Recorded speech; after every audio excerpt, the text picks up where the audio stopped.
বেশ পুরনো একটা টপিক আবার নতুন করে বলতে চাচ্ছি। কোন রোগের সমস্যার জন্য একজন রক্তনালী বিশেষজ্ঞের কাছে আপনারা আসবেন?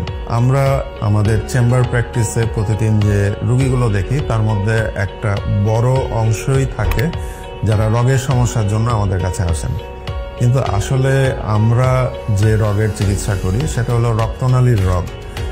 অন্যান্য সাধারণ মানুষ যেগুলোকে রোগ বলতে বোঝায়, অন্য যে জিনিসগুলো আছে সেগুলোর চিকিৎসা কিন্তু আমরা করি না।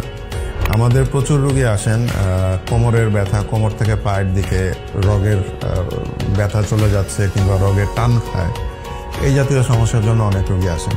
তো সেজন্য আজকে একটু বলতে চাচ্ছি যে আসলে কোন রোগ কি ধরনের জিনিস। আমার হাতে একটা মানুষের কঙ্কাল আছে। এই কঙ্কালে আপনারা যেখানে দেখতে পাচ্ছেন যে এখানে প্রথমে একটা হাড়ের কাঠামো, এই হাড়ের কাঠামোর উপরে থাকে হলো মাংসপেশি এবং এর উপরে থাকে চামড়া। আমি সবসময় বলে থাকি যে একটা ঘরের দেয়াল যদি আমরা চিন্তা করি, সেখানে সবার ভেতরে আছে ইট, ইটের উপরে আছে সিমেন্ট এবং তার উপরে আছে ডিস্টেম্পার। তো ঠিক একইভাবে আমাদের শরীরটাও এইরকম। এবং ঘরের দেয়ালের মধ্যে দিয়ে যেমন পানির লাইন এবং ইলেকট্রিক্যাল লাইন ভেতর দিয়ে চলে যায়, আমাদের শরীরেও কিন্তু এইরকম রক্তনালী এবং অনুভূতির যে লাইন, অর্থাৎ আমাদের শরীরের ইলেকট্রিক লাইন, যেটার নাম হচ্ছে নার্ভ, সেই নার্ভ অথবা স্নায়ু এই ভেতর দিয়ে যায়। এখন যখন কোনো একটা জায়গা ধরুন কেটে গেলে কিন্তু সেখানে প্রথমে চামড়া কাটবে, মাংসপেশি কাটবে, তার ভিতরে যে রক্তনালী আছে সেটাও কেটে যেতে পারে, নার্ভও কেটে যেতে পারে। রোগী যখন আমাদের কাছে আসছেন, দেখা গেল যে সেটা যদি আমার সাবজেক্টের রোগী না হয়, তাহলে কিন্তু রোগীরও সময় নষ্ট, আমারও সময় নষ্ট, এবং তার থেকে বড় হলো রোগীর ভোগান্তি। উনি যদি সঠিক চিকিৎসকের কাছে যেতে পারেন প্রথমেই, তাহলে চিকিৎসাটাও কিন্তু অনেক সোজা হয়ে যাবে।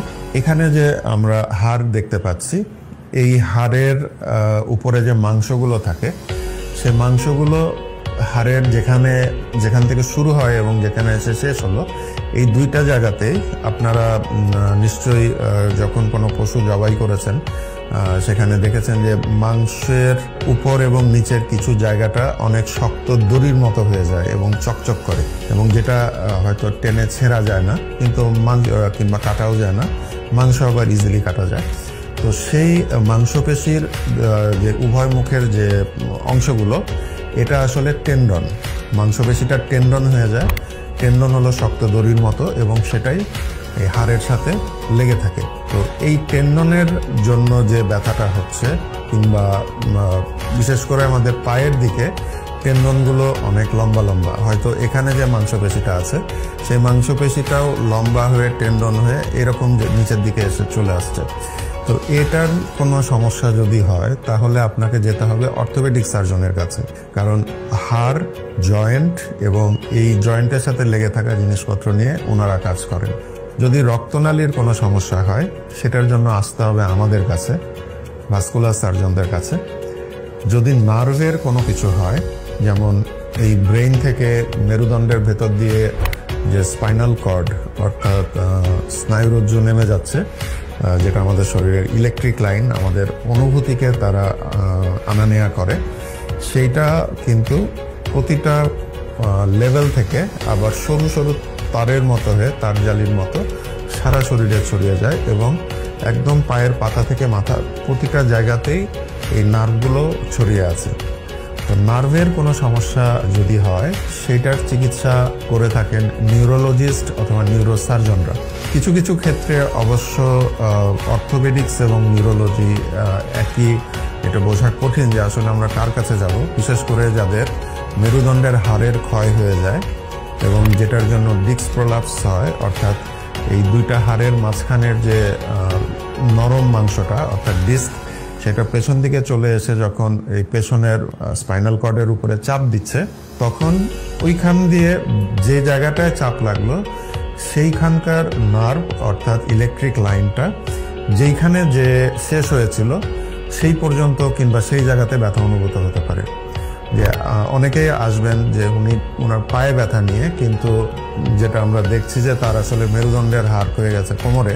রুগীর তখন কথা থাকে যে আমার তো পায়ের পাতায় ব্যথা কিংবা গোড়ালিতে ব্যথা, আপনার কোমরের তো কোনো সমস্যা নেই।